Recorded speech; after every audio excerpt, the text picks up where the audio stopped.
Une question explosive vient tout juste d'émerger et est au cœur de l'actualité en ce mercredi 22 avril 2026. La guerre du Golfe va-t-elle recommencer dans combien d'heures? Ce que l'on observe en ce moment, c'est une pression brutale des États-Unis sur l'Iran.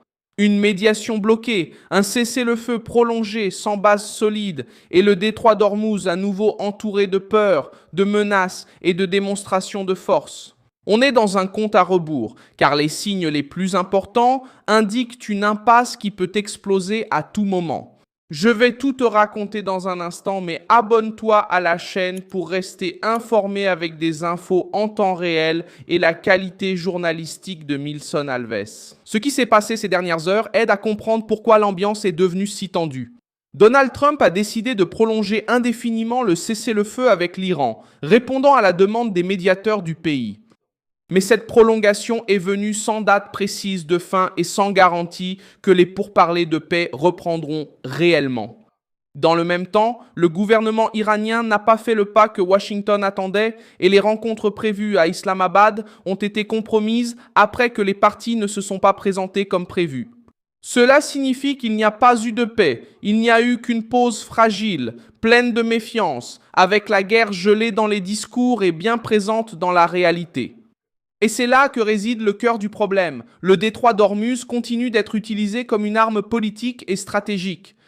Reuters a rapporté que l'Iran a saisi 2 navires ce mercredi et qu'un 3e a été la cible de tir, signe clair que la mer reste tendue même avec le cessez-le-feu en vigueur. Le Parlement iranien lui-même, par l'intermédiaire de Mohamed Bakr Kalibaf, a indiqué qu'une trêve complète n'aurait de sens que si le blocus naval américain fonctionnait. En d'autres termes, Téhéran ne considère pas Ormuz comme un simple détail technique, mais comme un levier de pouvoir. C'est cela qui rend la situation explosive, car le détroit, qui représente normalement environ un 1/5 du pétrole et du gaz naturel liquéfié échangé dans le monde, est devenu un élément central de coercition. Donald Trump exerce une double pression sur l'Iran. Il veut montrer qu'il garde l'initiative et peut obtenir un accord en toutes circonstances. D'un autre côté, il maintient la pression navale et continue d'utiliser le poids militaire et économique des États-Unis pour pousser Téhéran à la table des négociations. Reuters a rapporté que même en suspendant de nouvelles attaques, Donald Trump a maintenu le blocus maritime du commerce iranien. Cela signifie que la trêve n'a pas supprimé la pression principale, elle en a seulement changé la forme. Les bombardements immédiats cessent, mais la pression stratégique prend le relais. C'est pourquoi l'Iran répond par un durcissement, une démonstration de missiles et un discours affirmant un contrôle total sur le passage maritime. Le message iranien est simple. Sans reconnaissance de ces conditions, il n'y aura pas de normalité dans le détroit d'Ormuz. Dans les informations qui circulent aujourd'hui, le point le plus important n'est pas seulement le risque de guerre, mais aussi le risque d'un accord précipité, mal ficelé et incapable de résoudre le cœur de la crise. L'Union européenne propose justement une solution improvisée, pendant que l'Iran essaie de garder le détroit d'Ormuz sous contrôle, comme atout, et évite de céder sur les exigences principales. La récente nouvelle confirme largement cette orientation. Tant Reuters que l'Indépendant ont rapporté que des diplomates européens sont alarmés par la possibilité que Washington se précipite vers un accord superficiel, bon pour les gros titres, mais mauvais pour la stabilité réelle. Cette crainte européenne n'est pas née de nulle part. L'accord nucléaire de 2015 a nécessité des années de négociations diplomatiques. Il a impliqué des experts, une vérification technique et une négociation longue et difficile. Maintenant, selon des diplomates interrogés par Reuters et par l'Indépendant, il y a une crainte que la Maison-Blanche tente de vendre une victoire rapide. Pendant que des questions décisives comme l'enrichissement de l'uranium, le stock de matières enrichies, les sanctions et le contrôle international restent mal résolus. L'avertissement est grave car un accord vague n'éliminerait pas la crise, cela ne ferait que repousser le problème à plus tard. Peut-être avec encore moins de confiance entre les parties, et c'est justement ce vide qui pourrait remettre la guerre sur la table à court terme. Du côté iranien, la résistance reste ferme. Reuters a rapporté que Téhéran continue d'exiger la fin de la guerre, la levée des sanctions, des réparations et la reconnaissance de son contrôle sur le détroit. Il est également rapporté que l'Iran a déjà mis sur la table l'idée de permettre un passage libre par la partie omanaise du détroit d'Ormuz si un accord est conclu pour empêcher une nouvelle escalade.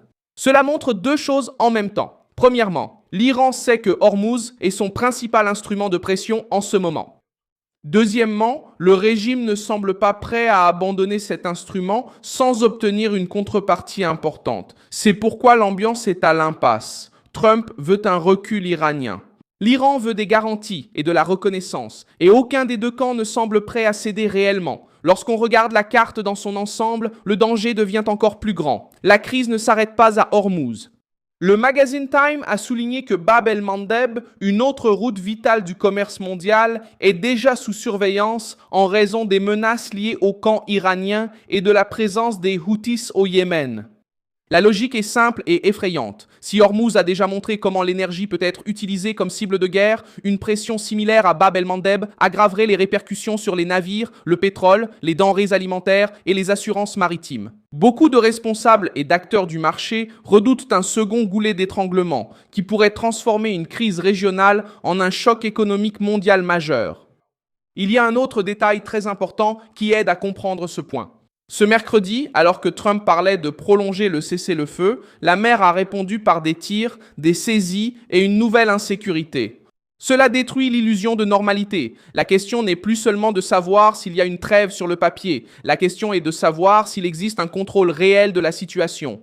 Et jusqu'à présent, la réponse semble être non. Le détroit s'ouvre, se ferme, se bloque, menace de se rouvrir et redevient sous pression.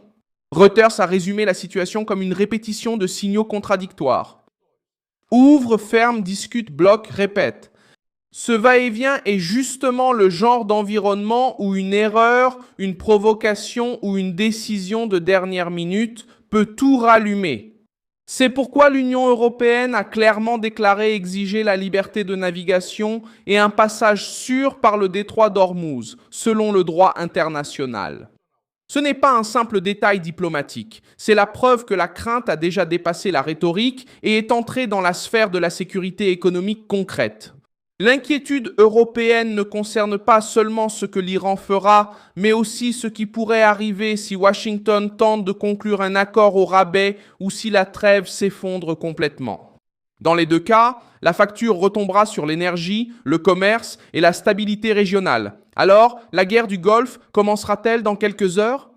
On peut dire avec certitude que le risque est redevenu dangereusement élevé. Trump fait pression. L'Iran reste inflexible.